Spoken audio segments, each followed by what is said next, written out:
There were redcoats on the road. The gravel path that cut through the tangled jungle was teeming with people, and the mounted Oxenian soldiers rode above the sea of foot traffic like lords in a parade. Their fine red jackets unblemished, their black boots polished to a high shine. At their waists, their sword hilts and gun grips glinted in the gray morning light. Any law-abiding citizen would have been happy to see them. "No good," Nin grunted, shifting the pile of furs in her arms. "No good at all. Thought this town would be small enough for us to escape notice, but that doesn't seem likely now." Crouched in the undergrowth beside her, Sefia surveyed the other shoppers, who carried baskets or towed rattling carts with burlap nests for their infants, the parents calling sharply after dirt-smudged children if they wandered too far. In their trail-worn gear, Sefia and Nin would have blended in well enough, if not for the redcoats. "Are they here for us?" Sefia asked. "I didn't think the news would spread so fast." "Word travels quick when you've got a face as pretty as mine, girl." Sefia forced out a chuckle. Old enough to be her grandmother, Nin was a squat woman with matted hair and a face as tough as rawhide. Being pretty wasn't what made her memorable. No, Nin was a master criminal with hands like magic. They were nothing special to look at, but she could slip a bracelet from a woman's wrist with a touch as soft as a breath. She could undo locks with a twitch of her fingers. You had to see Nin's hands at work to really see her at all. Otherwise, in her bearskin traveling cloak, she looked something like a hill of dirt, dry, brown, ready to crumble in the humidity of the rainforest. Ever since they'd fled their home in Deline, the northernmost of Kalana's 5 island kingdoms, they'd kept a low profile as they roamed from one land to the next, surviving on what they could find in the wilderness. But in the hardest winters, when the scavenging was poor and the hunting was worse, Nin had taught Sefia to pick locks, pick pockets, and even steal huge hocks of meat without anyone noticing.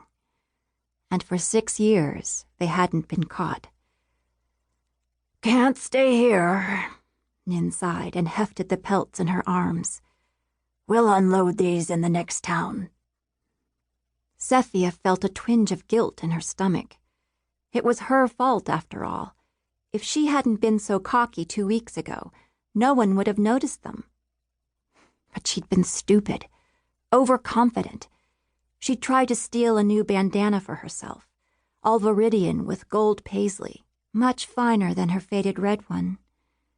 But the clothier had noticed. At the last second, Nin had slipped the bandana into her own pocket, taking the blame so Sefia wouldn't have to, and they'd left town with redcoats on their heels. It had been too close. Someone might have recognized Nin. And now they had to leave Oxeni, the forest kingdom that had been their home for over a year. "Why don't I do it?" Sefia asked, helping Nin to her feet. Nin scowled up at her. "Too dangerous." Sefia plucked at the topmost pelt in Nin's arms. Half of these were kills she'd brought down and skinned herself, enough to help them pay for passage out of Oxeni if they ever got into town to trade them.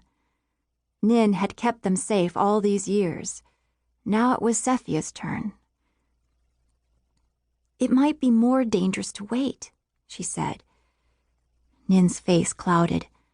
Though the old woman had never explained exactly how she'd met Sefia's parents, Sefia knew it was because someone had been after them. They'd had something their enemies wanted. And now Sefia had it.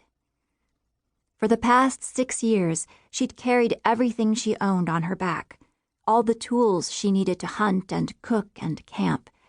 And at the bottom, slowly wearing holes in the leather, the only thing she had left of her parents, a heavy reminder that they had existed and now were gone.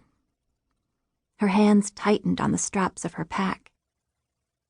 Nin shifted her weight and glanced over her shoulder into the thick of the jungle. "I don't like it," she said. "You've never gone in alone." "You can't go in." "We can wait. There's a village a 5-day journey from here. Smaller, safer." "Safer for you.